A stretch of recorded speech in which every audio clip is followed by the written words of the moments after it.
According to archaeologists all over the planet, the pyramids of Giza and others have sonic chambers inside, resonant sonic chambers. They claim to not know for what purpose these chambers were served for.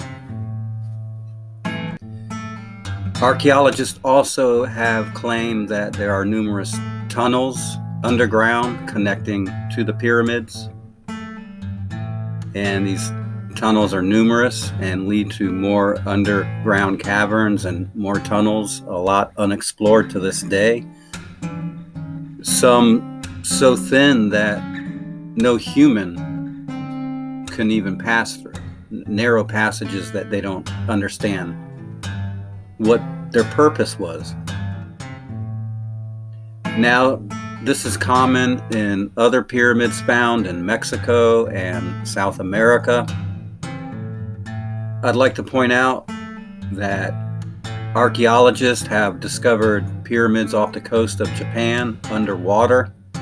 They have discovered pyramids in China, pyramids in Ukraine, pyramids in Russia, pyramids in Antarctica. And my postulation is there are even more pyramids underwater that we still do not know about, like places like Doggerland, which are now inundated, but used to bridge Great Britain with Europe before it was flooded over. We have mud flood evidence in a lot of places on this planet. We have mysterious monolithic objects left behind that archaeologists and governments claim to not have answers for. So why is it all here, and what is it all doing, and how do we make sense of it? Furthermore, there's a huge debate amongst the scholars and archaeologists as to when these things were built.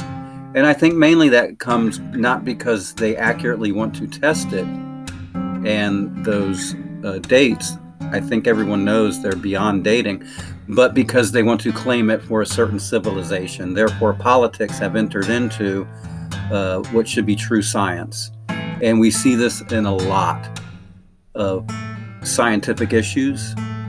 We can get into those in other podcasts, like change and the jab and all of these other things that they claim to have the science behind it, but in reality they don't. And again, we need a law to be passed to hold people accountable for their lies. But today we're talking about the pyramids specifically, that are scattered, littered all across this planet, under the ice in Antarctica, under the water in the oceans, all over the lands of every continent. Yet nobody wants to explain why. Why they're here, why were they put here, who built them. It's very interesting because the places where they have been exposed can no longer hide them. And let's be real, there are New World pyramids and there are Old World pyramids, and you can tell the difference in the structure. So the New World pyramids would have been built out of imitation in reverence to the real Old World pyramids. They do not form the same function. It's kind of like, think of a real telephone that you might have for yourself, the old one with the cord and the little dial thing, and then think of the little toy version of that we used to give to the kids, the little plastic red one. It still had the dial, it still had the pickup piece that you put to your ear and mouth, and it still had the little thing that that went up and down, so when you put the earpiece back on, it would go up and down. But it didn't do anything. It didn't talk to anyone. It didn't do anything. It looked like it, basically it's a movie prop. And so all of the New World construction is very good with imitating, but somewhere along the line, our humanity, our civilization lost the knowledge, or at least it was retained within the certain few of the true purpose as to why these things were built.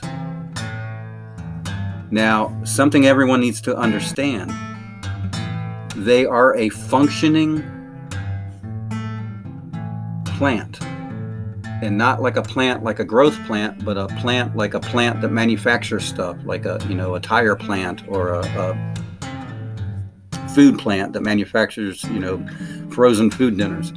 It's a machine. They all interconnect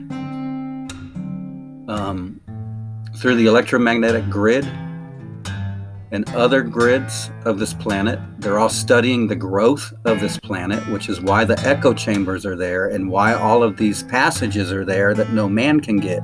But guess what can get past it? Sound waves. Sound waves. And the electromagnetic frequencies will travel through the granite and the other hard substances that were used. And then this huge, heavy, massive weight has its own electromagnetic signature, very distinct to it. And each one of these has a very unique one. And each one of these, with all of their tunnels, basically think of it like your veins and all of the stuff that connects to you, that branches out like a tree with branches, and those branches turn into smaller branches, and then smaller branches, and then leaves, and then everything else. Well, that the pyramid is the tippy top on the surface of the planet, and everything else underneath of the planet, inside the planet, is all of these little touchy-feeler sensors, so that they can monitor the growth of Gaia, this Pan-Gaian planet.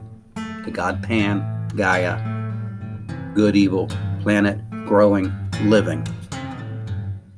And these pyramids, in essence, are sending those signals through electromagnetic frequency that all people know emanate from these pyramids. That's no secret. They just don't understand why these electromagnetic frequencies emanate from the pyramids. These electromagnetic frequencies emanate from the pyramids and are received by the moon, which then course corrects the moon to keep the planet in its orbital alignment, so we can have the great year, the grand precession of 72,888 years is the term I like to use. Like I said, it varies. And this is the big Groundhog Day circle that we are all stuck in, and it creates astrology and astronomy. And this is why all the ancient buildings were built to study those things, so we could monitor and course correct this planet. Because when we seeded this planet, we were terraforming it to become more suitable and habitable for our species, us humanoids, the ones inhabiting it now. Now, somewhere along the line, this knowledge was lost or hidden by some, and they've taken over political powers. And I think at this point in time, they don't even understand the pyramid moon connection. But that's the truth, and that's where we're at. The pyramids control the moon. Moon controls the weather. The moon controls our weather. So if governments are forcing us into a climate change tax, and they know that the moon controls the weather, then something's wrong, and they're doing it intentionally. If they don't know that, then we need to correct our governments and let them know that. Because again, climate change is controlled by the moon, not by man. Thank you.